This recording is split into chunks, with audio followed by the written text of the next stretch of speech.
Hello বন্ধুরা, আবারও একটা নতুন ব্লগ নিয়ে চলে আসলাম। দেখো, আমি আর বাবা এখন যাচ্ছি ফ্যান্সি বাজারে একটা ফ্যান কিনতে, কারণ কদিন থেকে যা গরম পড়েছে সিলিং ফ্যান আর কাজ দিচ্ছে না, রাত্রে তো ঘুমানো অসম্ভব।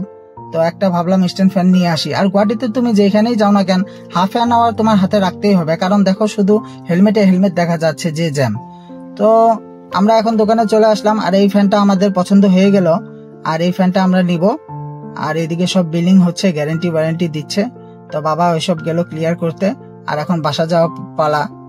তো দেখো, বাসায় তো যাবো, বাট রেল গেটটা পড়ে গেল। এখন অপেক্ষা করছি কখন ট্রেনটা আসবে, আর তাহলে আমরা যেতে পারবো। ফ্যানটাও নিয়ে নিলাম, ভালোভাবেই নিলাম, যেহেতু কোনো জায়গায় লেগে না ভেঙে যায়। আর বাবা আর আমার মুখ দেখো একদম শুকিয়ে গেছে, কতক্ষণে বাড়ি যাব আর ফ্যানের হাওয়াটা খাবো। আর পিছনে দেখো অনেক গাড়িও জমে গেছে, এখন ওয়েট করছি ট্রেন কখন আসে। তো অনেক তপস্যা করার পরে ট্রেনটা দেখো ফাইনালি চলে আসলো। আর আমাদেরও এখন ভালো লাগলো যে আমরা বাসায় গিয়ে ফ্যানের হাওয়াটা খাবো, কারণ গরমে একে তো কোনো জায়গায় বের হতে ইচ্ছা করছে না, আর দ্বিতীয়তে মনে হয় সারাদিন শুয়ে থাকি ফ্যানের নিচে। দেখো, বাড়িতে চলে আসলাম, আর আসার পরে সবাই বাচ্চা তো ফ্যানের ভিতরেই ঢুকে যাচ্ছে। ভিডিওটা কেমন লাগলো লাইক শেয়ার কমেন্টে বলে দিও। বাই।